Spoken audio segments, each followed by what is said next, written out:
2002 अगर नहीं होता तो बीजेपी आज सत्ता में भी ना होती। 2002 ना होता तो दोबारा कभी मोदी जी मुख्यमंत्री भी ना बन पाते। जब तक ये दंगा नहीं करवाएंगे, जब तक ये नफरत नहीं फैलाएंगे, जब तक ये खून की होली नहीं खेलेंगे, जब तक ये खून की नदियां नहीं बहाएंगे, तब तक कहां से सत्ता में आएंगे। नमस्कार, हिंद वॉइस में आपका स्वागत है। मैं हूं इकराम, जंतर मंतर पर हूं और आज संविधान दिवस है और बहुत सारे लोग जो संविधान के चाहने वाले हैं, उनके मानने वाले हैं, वो यहाँ पर पहुँचे हैं और संविधान को बचाने की पूरी कोशिश इनकी तरफ से रहती है। मेरे साथ सिराज भाई मौजूद हैं, इनसे हम बात करेंगे कि क्या आज सच में संविधान को बचाने की ज़रूरत पड़ रही है, क्योंकि बहुत सारे नेता बीच बीच में ऐसे बयान भी उन्होंने दिए और यहाँ बैठकर भी कुछ लोगों ने संविधान की प्रतियां भी एक बार जलाई थी। सर, स्वागत है आपका। पहले जी बहुत बहुत शुक्रिया। पहले तो मैं यौम आईन यानी संविधान दिवस की बहुत बधाई और मुबारकबाद देना चाहता हूँ, क्योंकि संविधान दिवस यह हमारे लिए एक पर्व की तरह, एक त्यौहार की तरह होना चाहिए। क्योंकि भारत के अंदर जो संविधान है हमारा बड़ा खूबसूरत है और इस संविधान के ज़रिए हर व्यक्ति को एक अधिकार मिला है। यहाँ ये जो समानता है, बंधुत्व है, ये इसी संविधान की वजह से मिला हुआ है कि आज एक गरीब आदमी भी चुनाव लड़ सकता है, एक दलित भी विधानसभा और लोकसभा में पहुंच सकता है, एक आदिवासी भी पहुंच सकता है। और आज यहाँ जो लोग यहाँ इकट्ठा आए हैं, ये लोग उसी संविधान के लिए आए हैं, क्योंकि एक ताकत जो आज सत्ता में बैठी हुई है वो संविधान को मिटाने की पूरी कोशिश कर रही है। इनके विधायक, इनके मंत्री, इनके सांसद, इनके नेतागण खुलकर विधान सभा या लोकसभा में ही नहीं बल्कि सड़कों पर भी संविधान के खिलाफ बोल रहे हैं। आज जंतर मंतर में हम हैं। इसी जंतर मंतर पे 1.5-2 साल पहले संविधान की प्रतियां जलाई गईं, उनको आग के हवाले किया गया और ये सरकार खामोश तमाशाई रही। एक भी व्यक्ति को गिरफ्तार नहीं किया गया, जबकि आज एक बयान किसी का निकल जाता है इनके खिलाफ तो वो जेल के अंदर होता है। लेकिन आप ये देखिए कि संविधान पर इतना बड़ा आघात, लोकतंत्र पर इतना बड़ा आघात, और ये बहुत खामोश बैठे हुए हैं। तो ये बहुत अफसोस की बात है। लेकिन खुशी इस बात पर होती है कि संविधान को मानने वाले लोग संविधान दिवस के अवसर पर आज यहाँ इतनी बड़ी तादाद में, हज़ारों की तादाद में यहाँ इकट्ठा है। कोई चुनाव, आपने चुनाव की बात की, कोई चुनाव 80 बनाम 20 पे लड़ा जा रहा है, कोई लड़ा जा रहा है यूनिफॉर्म सिविल कोड पर। और अब मैंने कल सुना एक बयान, हमारे गृह मंत्री साहब ने बोला कि 2002 में कुछ ऐसा किया गया था, उसके बाद कोई संवैधानिक चीज़ें नहीं हुई, कुछ लोगों के साथ ऐसा हुआ। तो उनका कहने का मतलब क्या था? देखिए, अगर गृह मंत्री जी को देखा जाए, इनका इतिहास देखिए, तो ये वही 2002 है जिसके बाद गृह मंत्री जी को दुनिया ने जाना। इनके ऊपर तड़ीपार इनको कब किया गया था, इनको जेल कब जाना पड़ा था। 2002 अगर नहीं होता तो बीजेपी आज सत्ता में भी ना होती। 2002 ना होता तो दोबारा कभी मोदी जी मुख्यमंत्री भी ना बन पाते। 2002 वो शर्मनाक और काला दिन था जिसने हिंदू मुसलमान की खाई को गहरा किया, जिसने दिलों के अंदर नफरत पैदा किया। 2002 में ही जो ट्रेन के अंदर आग लगाई गई वो एक साजिश के तहत आग लगाई गई थी, जहां बिल्किस बानो आज भी न्याय के लिए दर दर की ठोकरें खा रही है और उसके आरोपियों को जेल से रिहा किया गया।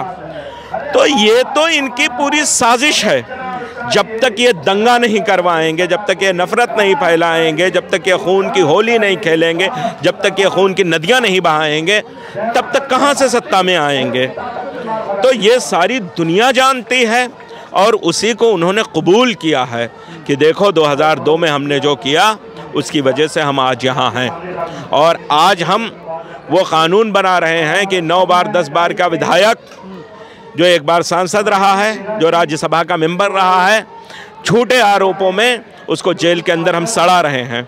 उसके विधानसभा की सदस्यता हम ले रहे हैं, उसको हम वोट देने के अधिकार से वंचित कर रहे हैं। आज पूरे देश के अंदर गुंडा राज चल रहा है।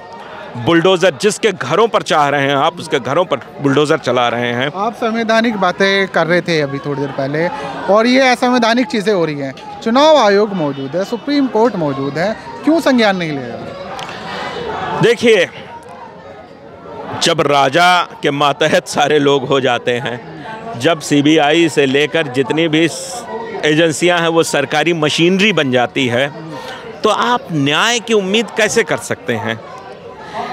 न्याय और समानता, मैं यही कह रहा था कि आज संविधान को बचाने की ज़रूरत है, जिसको बदलने की कोशिश की जा रही है। अगर संविधान बचेगा तो ही भारत बचेगा।